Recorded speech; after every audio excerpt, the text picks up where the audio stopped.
après l'entretien, on fait place donc à la page santé, la rubrique santé aujourd'hui. On s'intéresse à l'autisme, ses causes, ses manifestations et son traitement. D'abord, c'est quoi l'autisme? Oui, l'autisme, René Soglo, c'est un grave trouble du développement qui réduit la capacité à communiquer et à interagir. C'est un handicap dont les manifestations sont décrites sous l'intitulé de troubles du développement d'origine neurologique. C'est un problème de nerfs donc pour les enfants. En effet, il apparaît dès la petite enfance et évolue tout au long de la vie. L'enfant qui en souffre va avoir un comportement différent des autres enfants. Ils ont tendance à s'isoler et être dans un autre monde. L'autisme n'est pas bien connu des populations, donc au Bénin, il y a peu de données réelles en population générale au Bénin, pas beaucoup de données, seulement quelques données hospitalières, surtout en neurologie et en pédopsychiatrie, c'est-à-dire les pédiatres qui s'occupent des enfants, de même que les services de rééducation. Les autistes sont généralement considérés comme des fous, ce qui n'est pas pourtant vrai.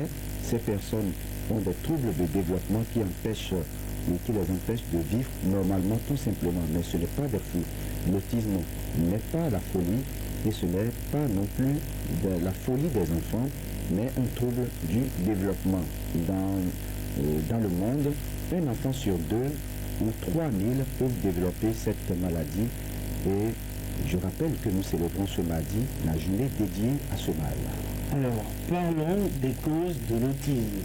Oui, il faut dire, René Soglo, que les causes de cette maladie sont inconnues et pour le moment, des études sont en cours pour avoir une idée réelle de ces causes. Cependant, il y a des facteurs de risque qui favorisent l'autisme.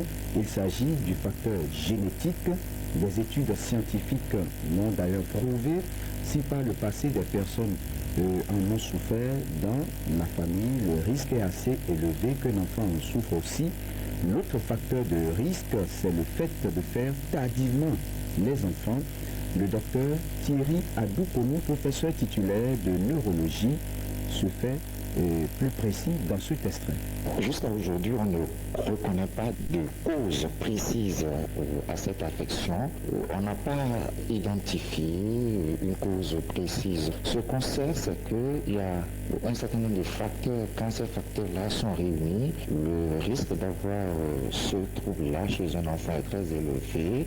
Si déjà dans la famille, c'est-à-dire parmi les frères et sœurs, il y a déjà d'autres qui ont ce genre de trouble, ou bien on voit que dans la famille des personnes ont déjà souffert de ce trouble, le risque est plus élevé. On sait également, c'est connu par certaines études épidémiologiques, le fait d'avoir des enfants tardivement chez la femme, une femme qui après 40 ans fait des enfants, le risque est très élevé que ce enfant développe des troubles du spectre autistique. Cela ne veut pas dire que toutes les femmes qui ont une grossesse après 40 ans donneront naissance à ces enfants. Ce qu'on sait, c'est que c'est une question de probabilité. Donc on n'a pas encore identifié de cause précise pour qu'on dise que c'est tel microbe, c'est telle chose qui donne.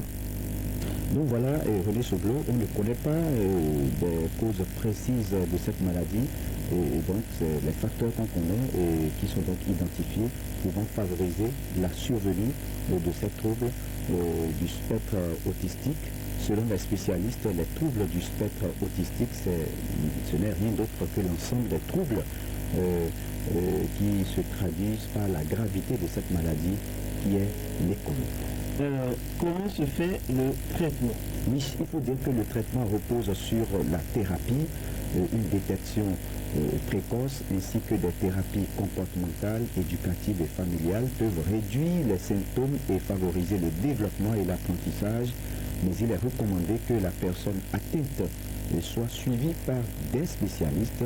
C'est d'ailleurs un collège de spécialistes qui prend en charge l'autiste.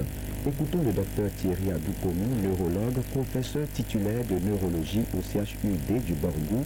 Il se fait plus explicite sur la prise en charge des autistes et fait quelques recommandations sur leur éducation qui n'est pas du tout facile. Concernant la prise en charge, il n'y a pas de traitement où on dit il faut prendre tel médicament. C'est une prise en charge qui implique plusieurs spécialistes, des neurologues, des pédopsychiatres, c'est-à-dire les psychiatres qui s'occupent des enfants particulièrement, des pédiatres, des neuropédiatres, des psychomotriciens, des orthophonistes et puis des kinésithérapeutes.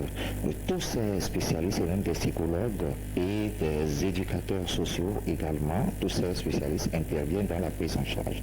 Ce qu'on fait, c'est qu'il est recommandé que l'enfant soit suivi par un neuropédiatre ou à défaut un neurologue ou un pédopsychiatre qui coordonne l'ensemble des interventions thérapeutiques et qui saura évaluer l'ensemble des troubles présentés par l'enfant et saura les orienter vers les spécialistes. Et concernant la scolarisation, il est recommandé aujourd'hui des centres d'éducation spécialisés lorsque les troubles sont très graves, mais quand c'est des troubles légers, on recommande que les enfants soient dans les écoles conventionnelles, ce qui permettra une rapide adaptation à la société avec l'intervention de ces spécialistes que je viens de citer.